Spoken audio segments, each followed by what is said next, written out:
വല്യേട്ടനും അനുജന്മാരും വീണ്ടും വെള്ളിത്തിരയിലേക്ക്. അറക്കൽ മാധവനുണ്ണിയും സഹോദരങ്ങളും മലയാളി പ്രേക്ഷകർ നെഞ്ചോട് ചേർത്ത കഥാപാത്രങ്ങളാണ്.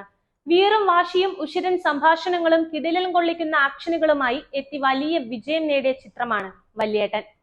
രഞ്ജിത്തിന്റെ തിരക്കഥയിൽ ഷാജി കൈലാസ് സംവിധാനം ചെയ്ത ഈ ചിത്രത്തിലെ കേന്ദ്ര കഥാപാത്രമായിരുന്നു അറക്കൽ മാധവനുണ്ണി.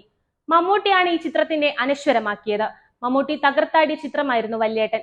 അക്കാലത്തെ ഏറ്റവും മികച്ച ആകർഷക കൂട്ടുകെട്ടായ ഷാജി കൈലാസ് രഞ്ജിത്ത് കൂട്ടുകെട്ടിലെ ആദ്യ മമ്മൂട്ടി ചിത്രം കൂടിയായിരുന്നു വല്യേട്ടൻ. അമ്പലക്കര ഫിലിംസിന്റെ ബാനറിൽ ബൈജു അമ്പലക്കര, അനിൽ അമ്പലക്കര എന്നിവർ നിർമ്മിച്ച ഈ ചിത്രം 25 വർഷങ്ങൾക്ക് ശേഷം 4K ഡോൾബി അറ്റ്മോസ് സിസ്റ്റത്തിൽ നൂതന ശബ്ദ ദൃശ്യ വിസ്മയങ്ങളുടെ അകമ്പടിയോടെ എത്തുകയാണ്. ദൃശ്യവിസ്മയങ്ങളുടെ നവ്യമായ അനുഭൂതിയോടെ തന്നെ ജനപ്രിയമായ ഈ ചിത്രം പ്രേക്ഷകർക്ക് മുന്നിലെത്തുന്നു. അമ്പലക്കര ഫിലിംസ് നിർമ്മിക്കുന്ന ഈ ചിത്രം 4K ഡോൾബി അറ്റ്മോസ് സിസ്റ്റത്തിൽ അവതരിപ്പിക്കുന്നത് മാറ്റിനി നൗ എന്ന കമ്പനിയാണ്. പ്രതാപം കൊണ്ടും സമ്പത്ത് കൊണ്ടും സമ്പന്നമായ അറക്കൽ തറവാട്ടിൽ അരങ്ങേറുന്ന സംഭവ വികാസങ്ങളാണ് ഈ ചിത്രത്തിലൂടെ അവതരിപ്പിക്കുന്നത്. കാലം എത്ര കടന്നാലും മാധവനുണ്ണി എന്ന കഥാപാത്രത്തിന് ഏറെ പ്രസക്തിയുണ്ട്. അതുതന്നെയാണ് പ്രേക്ഷകർ ഈ ചിത്രത്തെ നെഞ്ചോട് ചേർത്തതും. 4K ഡോൾബി അറ്റ്മോസ് സിസ്റ്റത്തിൽ ആദ്യം എത്തുന്ന മമ്മൂട്ടി ചിത്രം കൂടിയാണിത്. ഈ ചിത്രത്തിന്റെ 4K വിഷ്വൽ ട്രാൻസ്ഫർ നടത്തിയിരിക്കുന്നത് US-ലാണ്.